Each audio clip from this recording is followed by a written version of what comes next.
Ako po si Roel Ibanez, ang founder and chairman ng Katoto Project. Mula po ako sa puso ng Region 4A Calabarzon, ang lalawigan ng Laguna.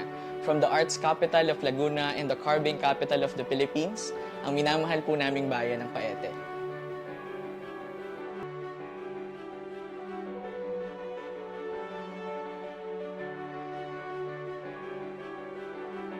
Sa realidad po natin ngayon, kaming mga kabataan, marami kaming pwedeng piliin na makapagpapasaya sa amin.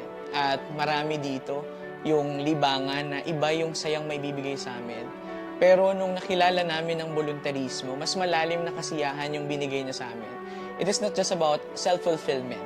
It's about deepening your existence and your purpose in life. At yun yung reason kung ba't nagpapatuloy kami sa voluntarismo. Binibigyan ng kahulugan nito yung buhay namin. Kasi kaming mga kabataan, mukha lang marami sa amin akala na ang purpose namin ay maging palamuti at dekorasyon lang sa lipunan, pero hindi. Maraming pwedeng pagbabago na dapat nagsisimula sa bata. Dahil nasa amin po yung sapat na lakas, oras at talino na pwede po naming magamit sa pagbuo ng pagbabago na hinihingi po ng lipunan sa amin.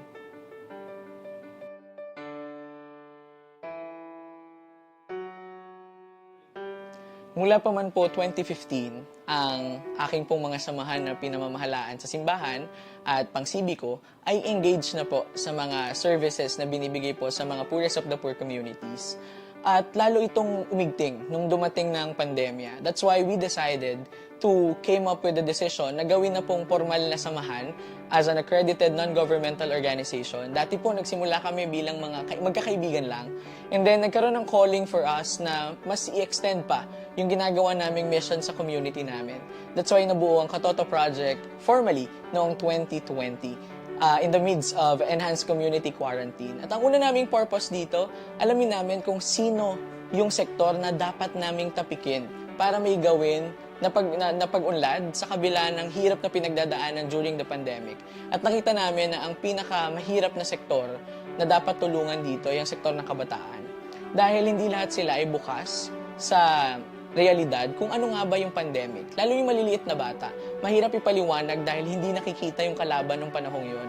At sa kabila ng paghihirap na yon, ang edukasyon ay sobrang nahirapan. Marami sa aming mga kababayan, lalo tigit ang mga bata, ang huminto sa pag-aaral dahil kailangan tulungan ng magulang. Meron ding hindi na kinaya ang hamon ng edukasyon. Marami din at tumaas din ang illiteracy rate ng aming bayan. At marami din ang nag-drop out na lang dahil hindi kayang tulungan ng mga magulang. Dahil hindi din nila alam ang ituturo nila. At yun yung unang tawag sa amin. That's why nabuo ang Katoto Project. Nagsimula po kami ng isang kariton classroom. Nilibot po namin ng mga poorest of the poor communities ng bayan ng Paete kung saan nakatira mga mangingisda, mga mag-uukit, ang mga trabahador na sa sektor ng agrikultura at yung mga anak po nila ang una naming tinulungan. Sa isang ligtas na pamamaraan, dinala namin ang classroom setup sa mga eskinita at kalsada ng Paete. At doon namin nakita ang iba pang problema ng bayan. Kaya yung Kariton Classroom, hindi lang siya naging isang classroom para matuto ng mga basic informations at basic knowledge na magagamit ng mga bata. Binuksan nito ang kamalian namin sa iba pang problema. That's why nakabuo kami ng 6 na haligi ng Katoto Project. At ito ay ang edukasyon, ang kalusugan, ang youth empowerment, culture and arts preservation, environmental conservation, at ang huli po ay ang good youth governance. Dito namin nakita na yung 6 na pilar na yon ng Katoto Project ang maaaring katuwang ng bayan ng Paete sa pagbuo ng isang komunidad na may partisipasyon sa pag-unlad. Yun po ang naging buhay ng Katoto Project. At dinala kami ng 6 na haliging ito kasama ng Kariton Classroom sa mga parangal at sa marami pang realisasyon na nabuo sa amin kaya nagpapatuloy ang Katoto Project.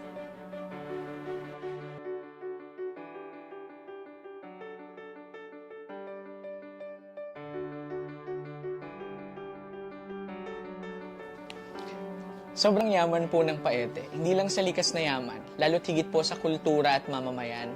Yun ang pinakarason kung bakit po pinasok ng Katoto Project ang mundo ng volunteerismo. Masasayang ang maganda naming bayan kung hindi pagpapatuloy ng mga kabataan na katulad namin. At ang nais po namin ay magpakilala ng bagong sining sa Paete. Bukod sa pagiging arts capital of Laguna and carving capital of the Philippines, gusto namin ipakilala ang bagong anyo ng isang sining sa aming bayan. Isang sining na magiging obra maestra ng bansang Pilipinas. At ito po ay ang sining ng volunteerismo na nagmumula sa mga batang Paetenyo. At ang purpose nito ay itaguyod ang bayan ng Paete kahit hindi halal, kahit hindi mandato ng isang eleksyon, kaya natin gumawa ng pagbabago. At yun ang mundo ng volunteerismo.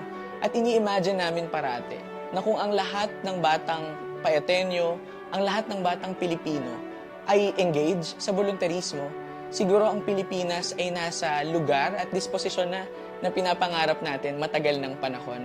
Maraming kayang solusyonan ng volunteerismo. At ang pinakamahalaga dito, hindi siya nagmumula sa mandato ng ibang tao. Nagmumula siya sa utos ng puso. At mula dito ay magbubukal ang maraming opportunity para sa ibang tao para makapaglingkod din sa paraan na kaya at posible.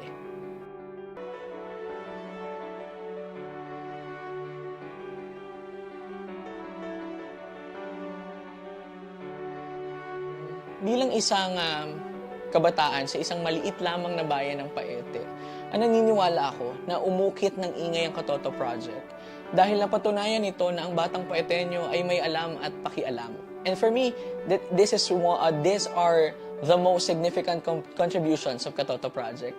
Sana sa buong Pilipinas, ganun din yung mabuo nating image na ang kabataan ay may alam at pakialam at bahagi sila ng solusyon at hindi ng problema. Nakita nila kung paano kumilates ang mga kabataan lalo't higit sa pagdating sa mabuting pamamahala. Nung nakalipas ng mga eleksyon, sumalang sila sa one-on-one interviews and forum kaharap ang mga batang katulad namin. At doon nakita siguro nila na ang paglilingkod sa bayan ay isang mabigat na hamon. At kung ang kabataan ay may alam at pakialam, mapipigilan natin sa pakiwari ko ang korupsyon. Malaki pa ang pag-asa ng Pilipinas kung ang lahat ay may puso ng isang volunteer.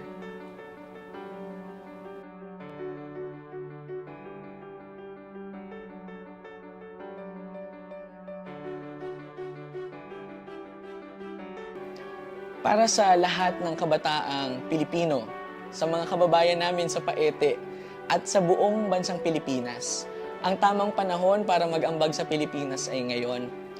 Para sa lahat ng kabataang Pilipino, hindi kailangan ng eleksyon para maging tadhana natin ng maging isang lingkod bayan.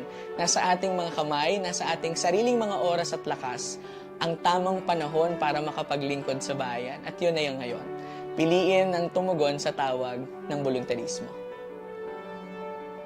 Volunteerism is the embodiment of compassion, selflessness, and the desire to create meaningful change. It is an expression of our innate humanity and a testament to our shared values as a society.